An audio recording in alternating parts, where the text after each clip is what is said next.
आज हमने केक को सजाने वाली टूटी फ्रूटी घर पर ही बनाकर तैयार कर ली है। आप भी इसे इस तरह से बनाइएगा फ्रेंड्स, तो फिर बाजार से लाने की आपको बिल्कुल भी जरूरत नहीं पड़ेगी। जितनी चाहे ढेर सारी बनकर तैयार हुई है और फिर घर में बनाएंगे तो फ्रेश तरीके से बनकर तैयार होगी। हमने यहाँ पर 2 कलर की टूटी फ्रूटी बनाई है और इसे बनाने के लिए जो तरबूज हम खाते हैं उसी के छिलकों को हमने लंबाई में काट कर छोटा छोटा कर लिया है। ध्यान रहे फ्रेंड्स, ना तो हमने छिलकों में ग्रीन पार्ट डालना है तरबूज का और ना ही हमने इसमें रेड पार्ट को डाला है। सारा तरबूज लगभग आधा किलो के बराबर है, उस हिसाब से हमने इसमें 2 गिलास पानी को डाला है। और पहले हम इसे तब तक फुल आंच पे पकाएंगे जब तक कि सारे पीसेस ट्रांसपेरेंट इसके नहीं हो जाते हैं। और इसी तरह से लगातार से हमने इसे 6-8 मिनट अच्छे से उबाल लिया है। और अब गैस की फ्लेम को ऑफ कर देना है और पीसेस को हमने छान के निकाल लेना है। देखने से ही पता चल रहा है कि पीसेस पहले से पक चुके हैं और हमने इन्हें छान के अलग कर लेना है। और अब एक बार और इन्हें हम चाशनी में पकाएंगे।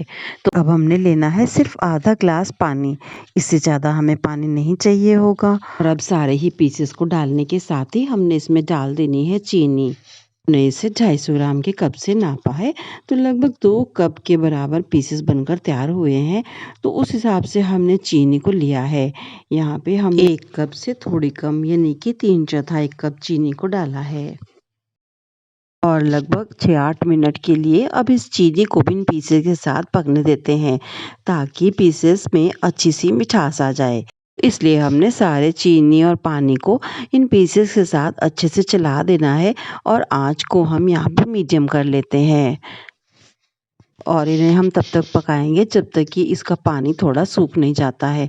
और इसलिए हमने इसे ढक के पकाया है और बीच में 1-2 बार चेक भी कर लेना है ताकि इसमें पानी बिल्कुल भी फिनिश ना हो जाए। अब इन पीसेस को पकते लगभग 6-8 मिनट हो चुके हैं। इसमें अच्छा सा पानी भी सूख चुका है। बस बहुत ही कम पानी हमने इसमें रखना है ताकि इनमें अच्छी सी मिठास हो सके। ट्रांसपेरेंट तो पहले से ही हो ही चुके थे और अब इनमें मिठास भी अच्छी सी हो चुकी है। और बाजार में भी इसी तरह से कलरफुल टूटी फ्रूटी बनाकर तैयार करते हैं। घर पे बनाएंगे तो अपने मनपसंद की किसी भी रंग की हम टूटी फ्रूटी बना सकते हैं। अच्छा, बाजार की टूटी फ्रूटी कब से बनी है ये तो हमें नहीं अंदाज हो सकता, लेकिन घर पर इस तरह से फ्रेश टूटी फ्रूटी बनाएंगे तो उसे हम काफी समय तक स्टोर भी करके रख सकते हैं। और अब देख सकते हैं फ्रेंड्स, इसमें बहुत कम पानी बचा है, लगभग 1-2 चम्मच ही बचा है। तो इस समय हमने गैस की फ्लेम को ऑफ कर देना है। अब हमने यहाँ पर 2 बोल ले लिए हैं जिसमें कि हमने टूटी फ्रूटी बनानी है। और अब 2 अलग अलग कटोरियों में हमने इन पीसेस को निकाल लेना है। अगर हमने 3 कलर की टूटी फ्रूटी बनानी है तो फिर हमें 3 कटोरियों में इन्हें डालना होगा। यहाँ पर हमने सिर्फ 2 रंग की टूटी फ्रूटी बनाई है। और अब एक कटोरी में हमने डाल दिया है फूड कलर, जिसे कि हमने पानी में घोल लिया था।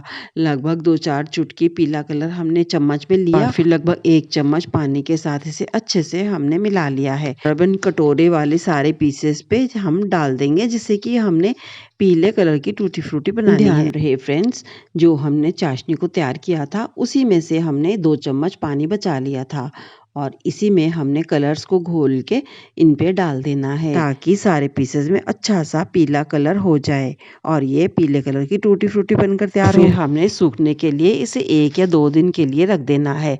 अगर ठंडा मौसम है तो फिर हमें इसे 2 दिन भी सुखाने में लग सकते हैं, जबकि अगर गर्मी के मौसम में हम इसे बनाएंगे तो सिर्फ 1 ही दिन का इसे सूखने में समय लगता है। इसी तरह से हमने ऑरेंज वाली टूटी फ्रूटी भी बनाकर तैयार कर ली है। तो इस तरह से हमारे 2 कलर की टूटी फ्रूटी बनकर तैयार हुई है, पीली और ऑरेंज। चाहे तो इसमें और कलर की भी टूटी फ्रूटी बना सकते हैं, चाहे तो लाल कलर की, नहीं तो फिर हरे कलर की भी टूटी फ्रूटी बना सकते हैं।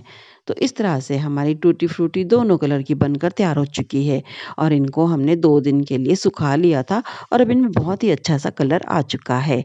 इस तरह की फ्रेश, मज़ेदार, ताज़ी, मिठास से भरी टूटी फ्रूटी को घर में बनाना और केक के लिए जब भी मन करे इसे बनाकर तैयार कर लेना। इस तरह की मज़ेदार, बढ़िया सी, खूब सारी टूटी फ्रूटी घर पे बनाना और हमें सब्सक्राइब, लाइक और सपोर्ट करना बिल्कुल ना भूलें।